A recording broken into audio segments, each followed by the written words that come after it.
मालतीची सून मेघा खूप मॉडर्न होती. मॉडर्न असल्याने तिला खूप गर्व होता. तिची सासू मालती जुन्या परंपरा जपणारी होती. म्हणूनच मेघा तिला टोमणे मारायची आणि तिची मजा करायची. मालतीकडे जुना बटन असलेला मोबाईल होता तर मेघाकडे आयफोन. काय आई, बाबा आझमच्या जमान्यातला फोन वापरता, कधी आयफोनची मजा पण घेऊन बघा. बेटा, फोन जातो आणि येतो एवढंच माझ्यासाठी महत्वाचं आहे. आयफोन बिफोनचे नखरे मला नाही झेपणार. हे ऐकून मेघा हसायला लागली. आई, फक्त मोबाईलच नाही तर तुम्ही सुद्धा बाबा आझमच्या जमान्यातला आहात. मॉडर्न व्हा, वेळेबरोबर चला, नाहीतर वेळ तुम्हाला मागे टाकेल. माझी वेळ तर कधीच निघून गेली बाळा. आता तुझी वेळ आहे. तू तुझा आयफोन ठेव, मला माझा मोबाईल राहू दे. तू ती म्हण ऐकली असशीलच, ज्याचं काम त्यानं करावं, अजून कोणी केलं तर नुसता गोंधळ. मेघा जोर जोरात हसायला लागली. अशी होती मेघा, अहंकारी आणि गर्विष्ठ. सासूला सतत पाण्यात बघणारी. उन्हाळ्याचे दिवस होते, गळा सुकत होता, सतत पाणी पाणी होत होतं. आता अशा वातावरणात मेघा साधं पाणी थोडीच पिणार. मेघा फ्रीज मधलं पाणी प्यायला लागली. एक दिवस इम्प्रेशन मारण्यासाठी आणि सासूला खालून पाडून बोलण्यासाठी मेघा म्हणाली, उन्हाळ्याचे दिवस सुरू झालेत, साधं पाणी घशाखाली उतरत नाही आणि तुम्ही आहात ज्या अजूनपर्यंत साधंच पाणी पिताय. कशाला घसा जाळताय? फ्रीजचं पाणी पित जा ना. नाही बाळा नाही, इतकी वर्ष फ्रीज सांभाळते पण आजपर्यंत एक घोट पण प्यायले नाहीये. मी तर मार्केट मधून मस्त मातीचा माठ घेऊन येईन आणि त्यातलंच पाणी पिईन. हे ऐकून मेघा जोर जोरात हसायला लागली. काय तुम्ही, तुमचं प्रत्येक गोष्टीत वेगळंच असतं. माझी सासू म्हणून तुम्ही बिलकुल शोभत नाही. अगं, तू पण माझी सून म्हणून कुठे शोभतेस? तू तर इंग्लंडच्या राणीची सून वाटतेस. खरंच ना, तुमच्या जागी इंग्लंडची महाराणी माझी सासू असती तर. एक दिवस मार्केट मधून माठ आपल्या खांद्यावर घेऊन मालती घरी आली. तिला तसं येताना पाहून मेघा हसायला लागली. माठाबरोबर तुम्ही एकदम बाहुबली वाटताय. एक सेल्फी तर घ्यायलाच पाहिजे. मग काय, मेघाने मालती बरोबर सेल्फी काढला आणि सोशल मीडियावर टाकला.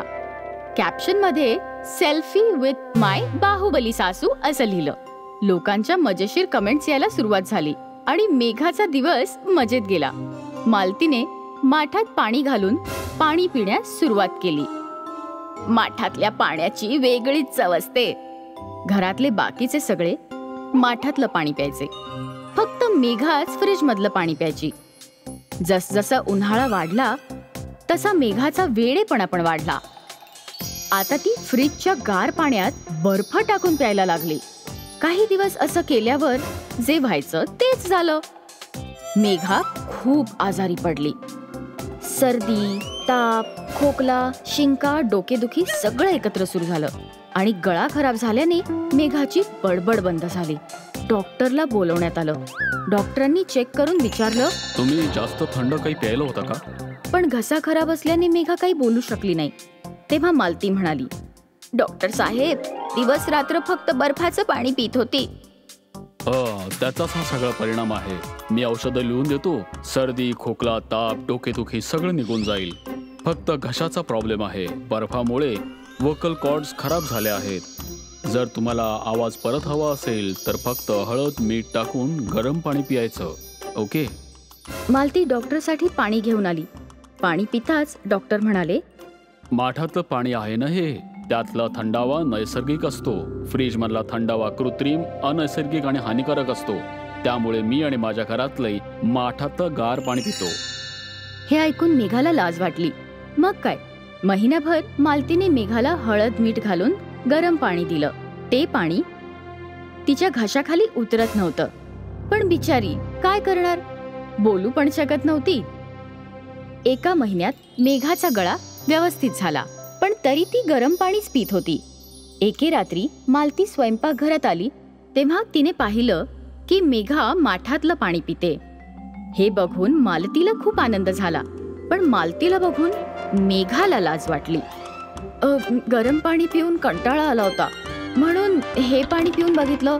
खूपच चविष्ट आणि थंड आहे. आजपासून मी फक्त हेच पाणी पिणार. हे ऐकून मालती म्हणाली, नक्कीच बेटा, मातीपासून बनवलेला माठ असाच असतो, सगळ्यांना थंडावा देतो, कधीच गर्व करत नाही. माणूस पण मातीच्या माठासारखाच असतो ना, कधी फुटेल हे कळत नाही. म्हणून त्याने अहंकार न दाखवता मोठ्या माणसांचं म्हणणं ऐकलं पाहिजे. मी किती वेळा तुला समजावलं. बस आई, आता मला लाजवू नका. असं बोलून मेघा मालतीला बिलगली आणि हमसून हमसून रडायला लागली.